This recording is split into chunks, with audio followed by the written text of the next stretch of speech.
Hello student, कैसे हो? आशा करता हूँ ठीक होंगे। तो आज हम एनसीईआरटी मैथमेटिक्स क्लास 12 का एक्सरसाइज 4.2 का शेष क्वेश्चन हल करेंगे। देखिएगा, तो एक्सरसाइज 4.2 में हमने क्वेश्चन नंबर 12 तक सॉल्व कर लिया था।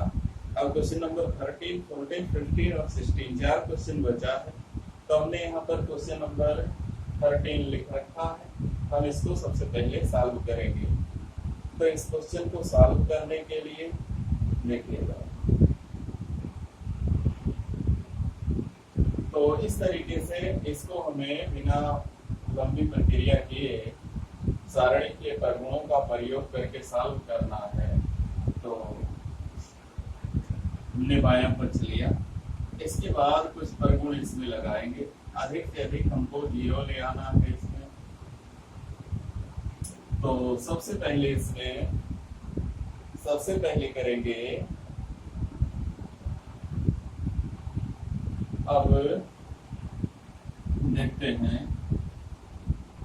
अगर यहाँ 2ab है, यहाँ 2a है, अगर इसमें b से गुणा करके इसमें से घटाएं तो कुछ तो घटेगा। हम c1 में से b into c3 घटाते हैं तो हो जाएगा यहाँ 2b², और जब घटाएंगे तो बनेगा 1 प्लस a² तो रहेगा, और यहाँ -2b² जब इसमें से घटाओगे प्लस हो जाएगा, यानी प्लस हो जाएगा यहाँ b²। और c2 में से क्या करें, यहाँ भी कुछ 0 आए। अगर a से गुणा करके इसमें जोड़ दें c2 प्लस ac3 तो यहाँ हो जाएगा 0, और यहाँ हो जाएगा -2b, यहाँ हो जाएगा 0, और यहाँ हो जाएगा 2a। जब 2a² लाके जोड़ोगे तो हो जाएगा 1 प्लस a² प्लस b², और यहाँ 2a रहेगा। फिर यहाँ वही, इसमें से bc3 घटाना, तो b में से 2b में से यहाँ b घटेगा, हो जाएगा b हो जाएगा, प्लस घटेगा 2b माइनस b, और इसमें जब b से गुणा करोगे ab² नहीं ba² या b ले लें common, 1 plus a² plus b², ऐसा बचेगा। अब जब इसमें ac3 जोड़ोगे लाके, जब इसमें लाके हम ac3 जोड़ेंगे, इसमें a से गुणा करेंगे, या हो जाएगा a, और यहाँ -2a हो जाएगा -a, और देखेंगे a का क्यूब -a का क्यूब, और फिर -ab², -a ले ले कॉमन, अगर -a कॉमन ले लेंगे बचेगा 1 प्लस a² प्लस b², और यहाँ 1 माइनस a² माइनस b², और जो प्रक्रिया हमने पालन किया उसको आगे लिख लेते हैं। हमने किया है c1 के स्थान पर c1 माइनस bc3, और c2 के स्थान पर c2 plus ac3, C2 plus AC2। इसको हमने लागू किया। अब हम देखेंगे क्या कर सकते हैं इसमें। हमको लाना है 1 प्लस ए square plus B square plus सी स्क्वायर। शायद ये भी लाना नहीं, हमको लाना है 1 प्लस ए स्क्वायर प्लस बी स्क्वायर का होल क्यूब। 1 प्लस ए स्क्वायर प्लस बी स्क्वायर का होल क्यूब। तो देखिएगा पहले कॉलम में 1 प्लस ए स्क्वायर प्लस बी स्क्वायर, यहाँ 0 इंटू 1 प्लस ए स्क्वायर प्लस बी स्क्वायर मान सकते हैं। यहाँ भी 1 प्लस ए स्क्वायर प्लस बी स्क्वायर है और इसमें भी तीनों में गुणा है, यानी C1 और C2 में 1 प्लस ए square plus B square common ले लें तो हो जाएगा 2 बार कॉमन होगा प्लस बी स्क्वायर और 2 बार कॉमन हुआ तो होल स्क्वायर बचेगा 1 0 माइनस 2b। यहाँ बचेगा 0, यहाँ बचेगा 1 और यहाँ बचेगा 2a, यहाँ बचेगा b और यहाँ बचेगा माइनस a और यहाँ बचेगा 1 माइनस ए स्क्वायर माइनस इतना बचेगा। हमने यहाँ किया C1 व C2 में से C1 व C2 में से 1 प्लस ए square plus B square common लेने पर या उभयनिष्ठ लेने पर, उभयनिष्ठ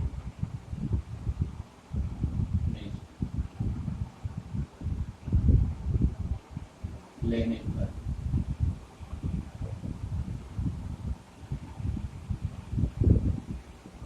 अब इतना हमने थोड़ा सा तो सरल कर लिया इसको।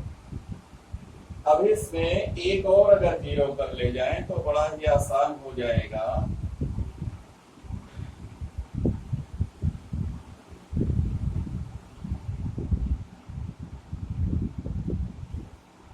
अब देखिएगा इसमें हम थोड़ा सा और प्रयोग करते हैं। R3 को थोड़ा सा 0 बनाने का प्रयास करते हैं। 1 प्लस ए स्क्वायर प्लस बी स्क्वायर का whole square.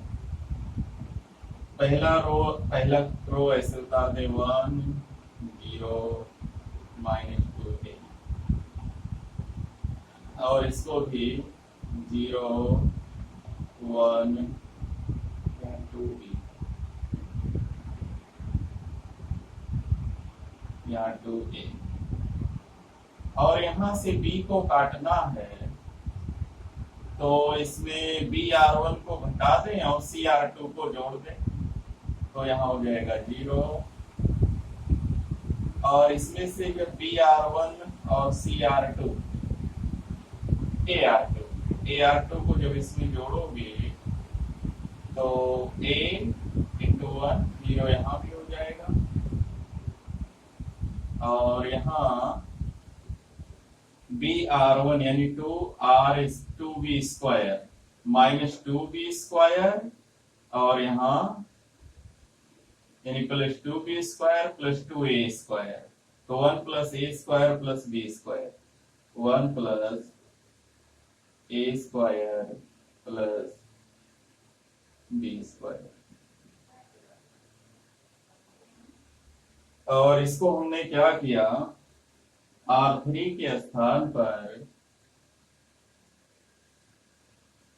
R3 minus BR1 plus AR2 plus AR2 इसका प्रयोग हमने किया। अब हम देख रहे हैं कि यहाँ C1 में 2 पर 0 हो गए तो C1 के सापेक्ष प्रसार कर देंगे।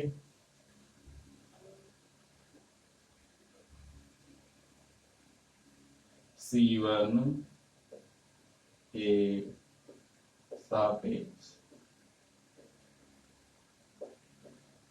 प्रसार C1 के सापेक्ष प्रसार करने पर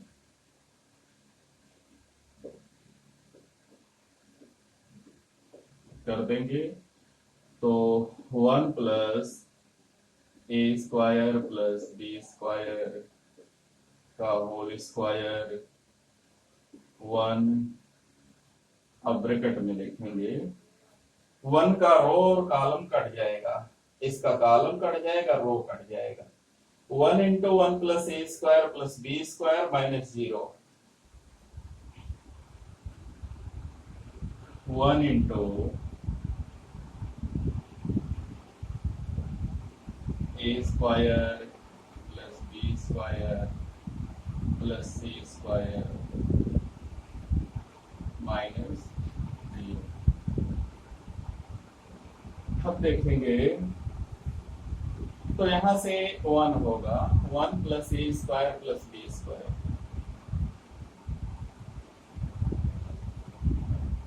1 प्लस ए स्क्वायर प्लस बी स्क्वायर। तो जब दोनों को एक साथ कर देंगे 1 प्लस ए स्क्वायर प्लस बी स्क्वायर का होल स्क्वायर इंटू 1 प्लस ए square plus B square, 1 plus ए स्क्वायर बी स्क्वायर का होल क्यूब बराबर RHS। ये हमको सिद्ध करना है। ये हमारा क्वेश्चन है, क्वेश्चन नंबर 13। यह थोड़ा सा मिसप्रिंट हो गया RHS में, तो अगला क्वेश्चन का देख लिया गया था। तो इस तरीके से हम क्वेश्चन नंबर 13 को हल कर सकते हैं। ये हमारा तरीका है। अगर त्रिकोण में इनके सारणी के परिगुणों का हमें प्रयोग करना है तो हमें इस तरीके से नियम लगाने पड़ेंगे। तो ये हो गया क्वेश्चन नंबर 13। आगे देखते हैं क्वेश्चन नंबर 14 क्या है। क्वेश्चन नंबर 14 है A square plus 1 A B A C और A B B square plus 1 B C और C A C B C square plus 1।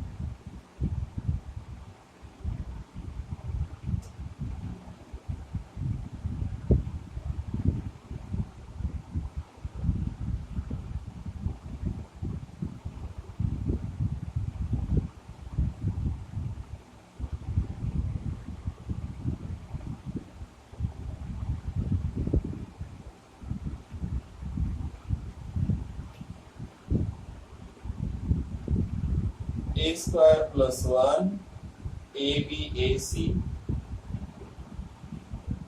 Question number 14।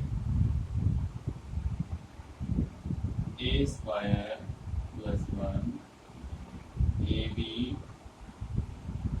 A C. दूसरा row है A B B square plus 1 B C, A B B square plus 1 B C. फिर अगला है C A C B, C A C B C square plus 1। इसमें ले आना है 1 plus ए square plus B square plus सी square, ये हमको ले आना है। तो देखिएगा सबसे पहले इसका LHS ले लेंगे, LHS A square plus 1 A B A C, A B B square plus 1 B. C A C B C square plus, हमें लाना 1 प्लस ए square plus B square plus सी स्क्वायर।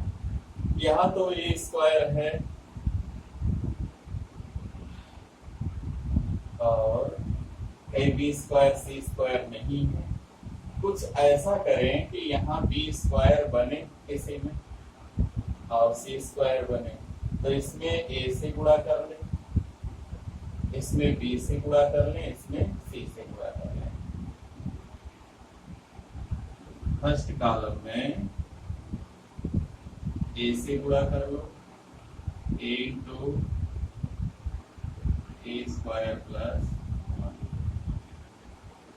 ए square B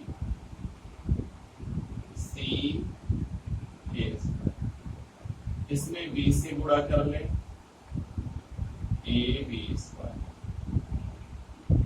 B into B square plus 1 और सी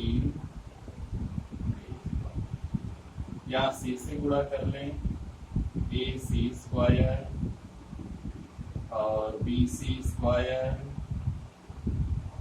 और C into C square plus 1, जो किया यहाँ लिख लें। C1 के स्थान पर ए C1, C2 के स्थान पर बी C2 और C3 के स्थान पर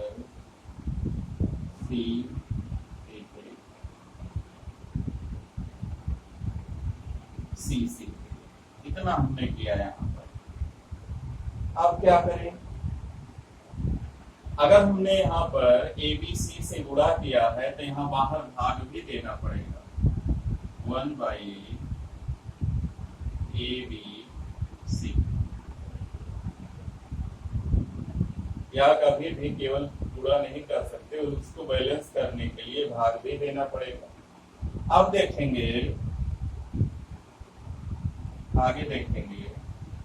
अब पहले रो में ए कॉमन ले लो, दूसरे में बी कॉमन ले लो, तीसरे में सी कॉमन ले लो, तो A B C by A B C बचेगा, ए कॉमन हो जाएगा, बचेगा ए स्क्वायर प्लस 1 या बी स्क्वायर या सी स्क्वायर, और यहाँ इसमें b कॉमन लेंगे, हो जाएगा ए स्क्वायर या बी स्क्वायर प्लस 1 या सी स्क्वायर। यहाँ हो जाएगा c कॉमन लोगे, हो जाएगा ए स्क्वायर, यहाँ हो जाएगा बी स्क्वायर या हो जाएगा सी स्क्वायर प्लस, जो किया उसको यहाँ आगे लिख देंगे, R1, R2 व R3 से क्रमशः ए बी सी उभयनिष्ठ लेने पर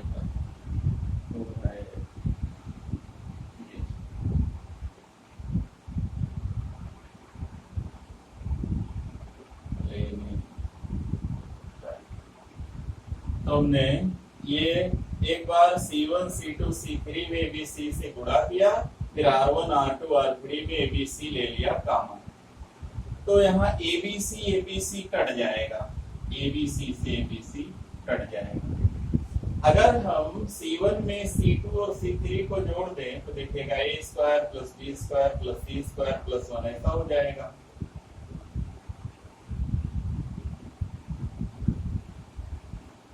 1 प्लस ए स्क्वायर बी स्क्वायर सी स्क्वायर या बी स्क्वायर सी स्क्वायर, यहाँ 1 प्लस ए स्क्वायर बी स्क्वायर सी square b square b square plus 1 या सी स्क्वायर या 1 प्लस ए square plus B square plus सी स्क्वायर या होगा बी स्क्वायर या होगा सी स्क्वायर प्लस। हमने क्या किया, C1 में C1 plus C2 plus C3 कर दिया। C1 C2 C3 इतना कर दिया। अब हम क्या करेंगे, C1 में से 1 प्लस ए square plus B square plus सी स्क्वायर ले लेंगे कॉमन।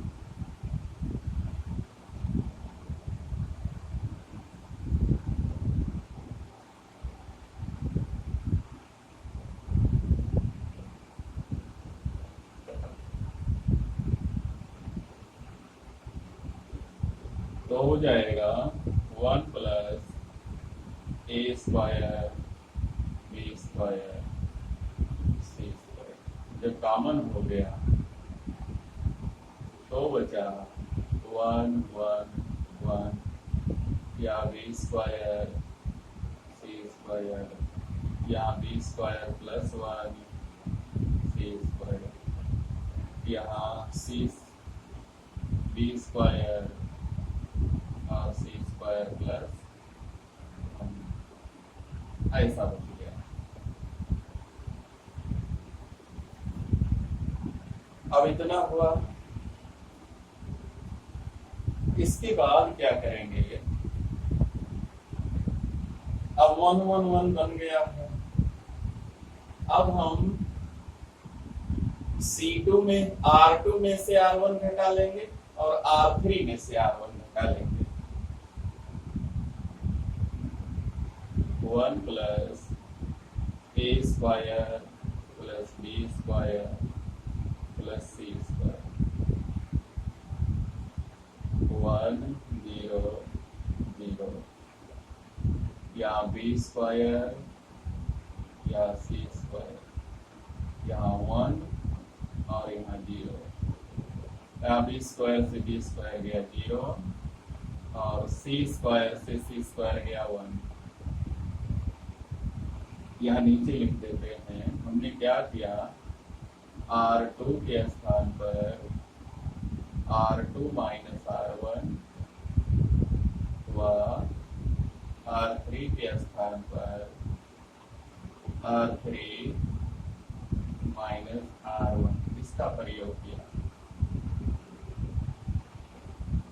अब हम प्रसार कर देंगे R1 के सापेक्ष, R1 के सापेक्ष प्रसार करने पर, चलो प्रसार कर देंगे तो हो जाएगा 1 प्लस ए square plus B square plus सी स्क्वायर इंटू, देखते 1 का 1 होगा, 1 इंटू 1 माइनस 0 इंटू 0, 1 माइनस, और 1 माइनस 0 का मतलब 1 ही हुआ, हो जाएगा 1 प्लस ए स्क्वायर बी स्क्वायर सी स्क्वायर बराबर हो जाएगा R इक्वल। ये है क्वेश्चन नंबर 14, एक्सरसाइज 4.2 का क्वेश्चन नंबर 14 इस तरीके से हल हो जाएगा। अब आगे देखते हैं क्वेश्चन नंबर 15 क्या है। क्वेश्चन नंबर 15 है, यदि A 3x3 कोटि का वर्ग अवयव है तो डिटर्मिनेंट ऑफ A का मान क्या होगा। तो वह विकल्पीय टाइप का क्वेश्चन है, देखिएगा।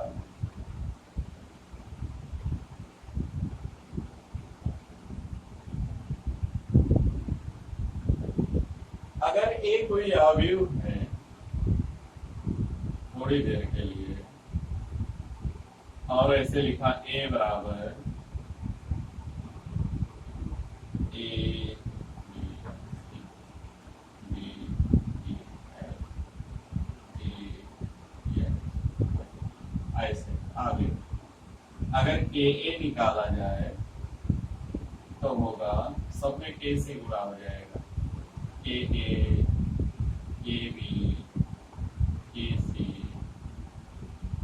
के डी, के ई, के एफ, के ई, के एच, के आई, ऐसे हो जाएगा।